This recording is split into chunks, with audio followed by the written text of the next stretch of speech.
রাসূল সাল্লাল্লাহু আলাইহি ওয়াসাল্লামের সুন্নতের উপর আমল করব। অ্যাটিটিউডের চেয়ে সুন্নত বড়, সুন্নতের চেয়ে কখনো।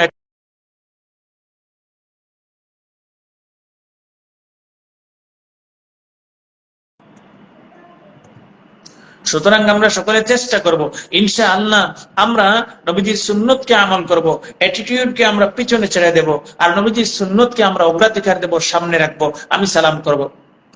2 নম্বর হলো, যখন কোনো প্রতিবেশী, গরিব মানুষ, কমজোর মানুষ, দুর্বল মানুষ যখন আমাকে সালাম দেবে, আমি বলে চলে গেলে হবে না। সুন্দরভাবে আমি ওয়া আলাইকুম আসসালাম, জোর গলায়, উচ্চ স্বরে, মিষ্টি সুরে, সুন্দর স্বরে, মহব্বতের স্বরে, নম্রতার সাথে, ভদ্রতার সাথে আমি সালামের জবাব দিতে হবে। সেই শিক্ষা আল্লাহ পাক এবং আল্লাহর রাসূল সাল্লাল্লাহু আলাইহি ওয়াসাল্লাম আমাকে শিক্ষা দিয়েছেন। আমাদের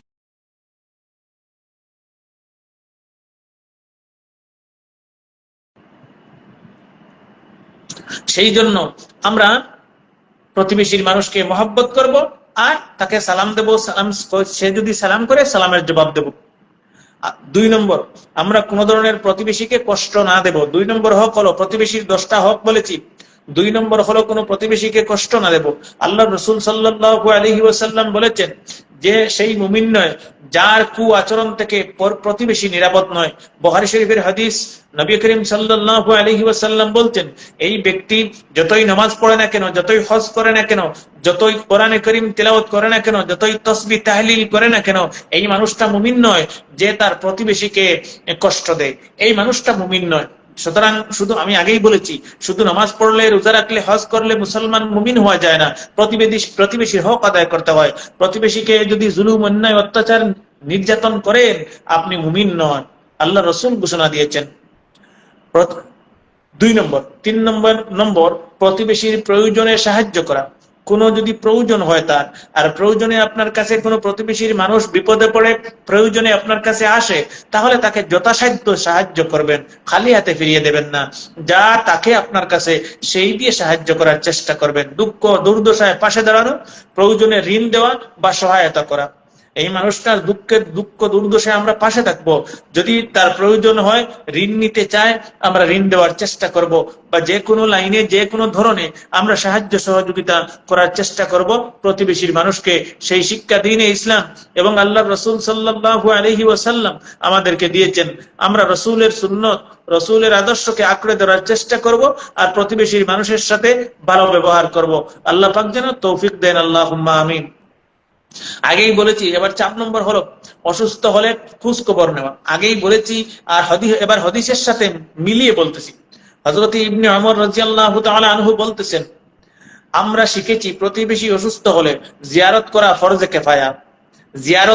জিয়ারত অর্থ কি? দেখা করা। জিয়ারত অর্থ দেখা করা, সাক্ষাৎ করা, মুলাকাত করা। আরবিতে জিয়ারত বলা হয়, আর জিয়ারতের বাংলা অর্থ হলো দেখা করা, সাক্ষাৎ করা, মুলাকাত করা। হযরত ইবনে ওমর রাদিয়াল্লাহু তাআলা আনহু বলতেছেন যে, ইবনে ওমর রাদিয়াল্লাহু তাআলা আনহু বলতেছেন, আমরা শিখেছি নবী আলাইহিস সালামের কাছ থেকে যে প্রতিবেশী যদি কোনো ধরনের অসুখ বা অসুস্থ হয়, তাহলে জিয়ারত করা ফরজে কিফায়া। তার মানে ব্যক্তি যদি অসুস্থ হয়, প্রতিবেশীর কোনো মানুষ, হিন্দু মুসলিম, তাকে দেখতে যাবেন, ফরজে কিফায়া, আপনার উপর দায়িত্ব শরীয়ত দ্বীন ইসলাম আমাদেরকে দিয়েছে। 5 নম্বর, তার আনন্দে দুঃখে শরীক হওয়া। প্রতিবেশীর আনন্দে দুঃখে আমরা শরীক হব।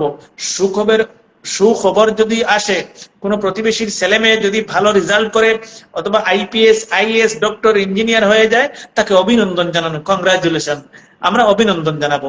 আর যদি সে কোনো দুঃখে, কষ্টে, বিপদে থাকে, তার পাশে দাঁড়াবো, তাকে সান্ত্বনা দেব, তাকে আমরা বুঝাবো, উৎসাহ দেবো যে অনতিবিলম্বে তোমার অসুখ কমে যাবে, অনতিবিলম্বে তোমার দুঃখ দুর্দশা বিপদ কেটে যাবে, আল্লাহ পাক তোমাকে বিপদ থেকে উদ্ধার করে দেবেন, আমরা দোয়া করবো ইনশাআল্লাহ, তুমি চিন্তা করবে না। এইভাবে মানুষকে সান্ত্বনা দেওয়া। 6 নম্বর, প্রতিবেশীর সাথে খাবার ভাগাভাগি করা। কিভাবে খাবার ভাগাভাগি করবেন? আমি নবীজির হাদিস থেকে বলছি, নবী আলাইহিস সালাম বলেছেন, যদি তুমি জুল রান্না করো, যদি তুমি জুল রান্না করো, তবে তাতে পানি বাড়িয়ে দাও এবং প্রতিবেশীকে দাও। মুসলিম শরীফের 2625 নম্বর হাদিস। আল্লাহর রাসূল সাল্লাল্লাহু আলাইহি ওয়াসাল্লাম বলছেন, কোনো কিছু রান্না করেছো, একটু জুল বাড়িয়ে দাও, পানি বাড়িয়ে দাও, তুমি খাও, আর তোমার প্রতিবেশীর কিছু ঘরে ঘরে পৌঁছাইয়া দেও। সুবহানাল্লাহ। তোমার প্রতিবেশীকে খাওয়াও। তুমি যে বস্তু খাবে, আল্লাহ রাসূল বলেছেন, ইউহিব্বু লিনাফসিহি মা ইউহিব্বু লিআখিহি। আল্লাহ রাসূল সাল্লাল্লাহু আলাইহি ওয়াসাল্লাম বলছেন, তোমার জন্য যেটা পছন্দ করো তোমার প্রতিবেশী মুমিন মুসলমান মানুষের জন্য সেটা পছন্দ করো। তুমি খাবে ভালো ভালো সবজি তরকারি দিয়ে, মাছ মাংস দিয়ে, আর প্রতিবেশীকে দেবে ডাল দিয়ে, সেটা কিন্তু তাদের হক তলফি হবে, নাইনসাফি হবে, অন্যায় অত্যাচার হবে। সুতরাং আমরা সমান ব্যবহার করব। সেই শিক্ষা আল্লাহ রাসূল সাল্লাল্লাহু আলাইহি ওয়াসাল্লাম এবং সাহাবায়ে কেরাম আমাদেরকে দিয়েছেন। দ্বীনে ইসলাম আমাদেরকে সেই শিক্ষা দিয়েছে। আনসার বড়বইয়া, আসসালামু আলাইকুম। মুফতি সাহেব ভালো আছেন? জি আলহামদুলিল্লাহ। ওয়ালাইকুম আসসালাম, ভালো আছি। আল্লাহ পাক যেন ভালো রাখেন, সুস্থ রাখেন, দোয়া করবেন। আর প্রতিবেশীর গোপনীয়তা রক্ষা করা, আগেই বলেছি 7 নম্বর, প্রতিবেশীর ব্যক্তিগত কোনো বিষয় যদি আপনার কাছে গল্প করে আর আমানত রাখে। আমানত কি? আমি আপনার কাছে আমার ব্যক্তিগত বিষয় আমি গল্প করলাম আর বললাম, ভাই কোনো মানুষকে বলবেন না, আমার কথাগুলি আপনার কাছে আমানত রাখলাম, আমি চলে গেলাম। আর এই ধরনের মুসলমান আছে বড়বড় বড়বড় করে মানুষের সামনে আমার গোপন কথাগুলি গল্প করতেছে। এইভাবে যদি গোপন কথা আপনার কাছে আমানত কোন মানুষ রাখে, ইনশাআল্লাহ আমরা সেই আমানতের খেয়ানত করব না, প্রতিবেশীর গোপনীয়তা আমরা রক্ষা করব। অন্যের কাছে প্রচার করব না, অন্যের কাছে বুলেটিন দিব না, অন্যের কাছে প্রসার করব না। আর সেইটা আল্লাহ রাসূল সাল্লাল্লাহু আলাইহি ওয়াসাল্লাম এবং আল্লাহ পাক দ্বীন ইসলাম আমাদেরকে শিক্ষা দিয়েছে। 8 নম্বর হলো প্রতিবেশীকে সম্মান করবেন। প্রতিবেশীর মানুষকে আমরা অবহেলা করি, তুচ্ছ তাচ্ছিল্য করি, ও অমুক নি, আমাদের সিলেটি ভাষায় ও অমুক নি, এগুর মাত্রার এগু আর মানুষ নেই। এইভাবে কোনো প্রতিবেশীকে অবহেলা করা যাবে না। প্রতিবেশী যদি একদম নিম্ন স্তরের গরিব মানুষ হয়, প্রতিবেশীর মানুষ যদি একদম টেলাওয়ালা রিক্সাওয়ালা দিনমজুর মানুষ হয়, তবুও তাকে তার অবস্থা অনুযায়ী আমি তাকে সম্মান করব, সেটা ওয়াজিব। প্রতিবেশীর মানুষকে সম্মান করবেন, সম্মান করতে মানুষকে শিখুন, আপনাকে আল্লাহ পাক সম্মান মর্যাদা দান করবেন। আপনি মানুষকে সম্মান করবেন, আল্লাহ পাক আপনাকে দুনিয়ার মানুষ দিয়ে সম্মান করাবেন, সুবহানাল্লাহ।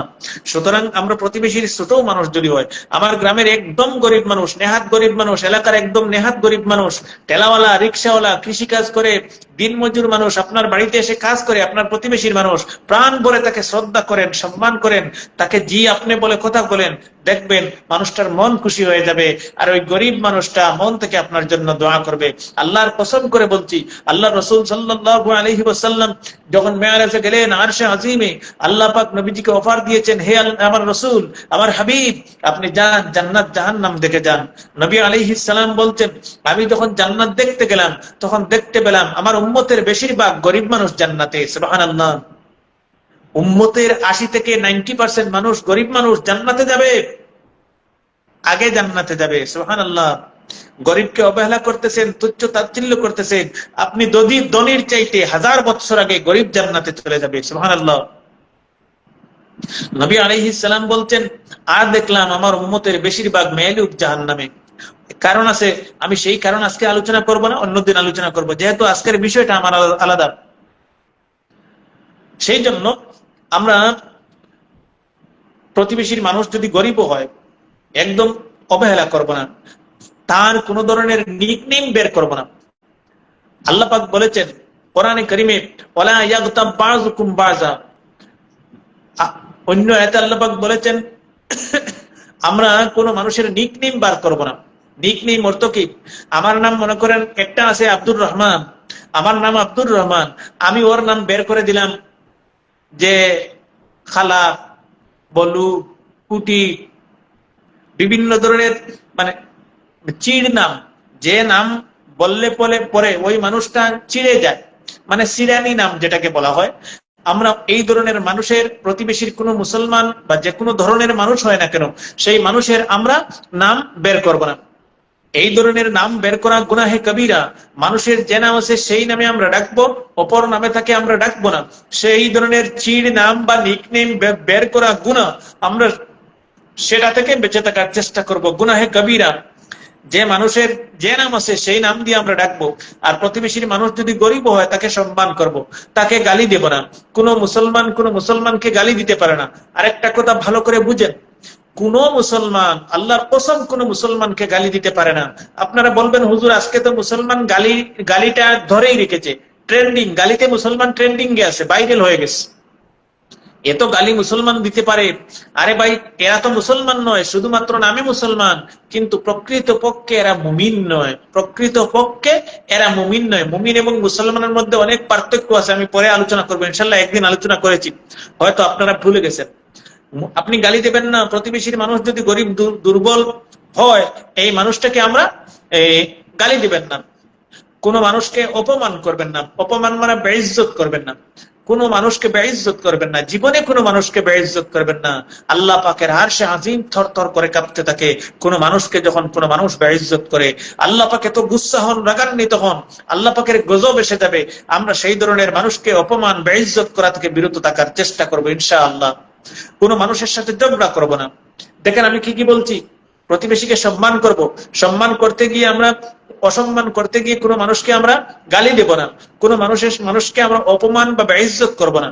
কোন মানুষের ইজ্জত আবরু মান সম্মান আসমত নিয়ে খেলা করব না। মানুষের ইজ্জত আবরু মান সম্মান নষ্ট করা আল্লাহ পাকের আরশে আজিম থরথর করতে থাকে। আর যারা মানুষের মান সম্মান ইজ্জত আবরু আসমত নষ্ট করে, এরা জালিম, এরা জালিম, এরা জালিম। এদের চেয়ে পাপাচার গুনাহগার পাপী দুনিয়ার জমিনে আর নেই। সুতরাং আমরা এই সমস্ত কঠিন মারাত্মক গুনাহ থেকে বেঁচে থাকার চেষ্টা করব। মানুষের সাথে জীবনে ঝগড়া করব না। আমরা মানুষ তো, ভুল হয়ে যেতে পারে। তর্কাতর্কি হয়েছে একজনের সাথে, ঝগড়া হয়েছে একজনের সাথে। আবার যখন বাড়িতে যাব, বিকেল বেলা বের হব, ওনাকে যখন দেখবো আসসালামু আলাইকুম বেরে মুসাফা করব, আর বলবো ভাই বহুত ভুল হয়ে গেছে আমার, আল্লাহ আস্তে আমাকে মাফ করে দেন। কোন মানুষের সাথে যদি ঝগড়া করেন, আর যদি ওই মানুষের কাছে গিয়ে আপনি মাফ না চেয়ে এমন অবস্থায় মৃত্যু হয়, মৃত্যুর সাথে সাথে কবরটাকে জাহান্নামের গাড়ায় পরিণত করে দেওয়া হবে। সুতরাং কোন নামাজ রোজা ইবাদত কাজে লাগবে না। মানুষের সাথে ব্যবহার ভালো করতে হবে। মানুষকে গালি দিলে চলবে না। মানুষের সাথে ঝগড়া করবেন না। বাই চান্স গুনাহ হয়ে যায় আমাদের পক্ষ থেকে, আমরা তো মানুষ, চামড়া রক্ত মাংসের মানুষ। রাগ উঠেছে, গুসা উঠেছে, কোন মানুষের সাথে তর্ক করেছেন, ঝগড়া করেছেন, একটু পরে হলে যখন তার সাথে দেখা হবে, ও যদি কথা নাও বলে, আপনাকে দেখে মুখ ফিরিয়ে নেয়, আপনি যাবেন, সালাম করবেন, আর জড়িয়ে ধরবেন, তার সাথে মুসাফাহা করবেন। আল্লাহ রসুল বলেছেন সালাম করো, আর তার সাথে তুসাফিহু, মুসাফাহা করো। এই যে ঝগড়া করেছো, উভয়ে দরবার করেছো, তুসাফিহু ইউযহিবুল গিলনা, মুসাফাহা করলে, সালাম করলে, আর তারপরে মুসাফাহা করলে, আল্লাহ রাসূল সাল্লাল্লাহু আলাইহি ওয়াসাল্লাম বলেছেন উভয়ের অন্তর থেকে আল্লাহ পাক হিংসা দূর করে দেবেন। সুবহানাল্লাহ।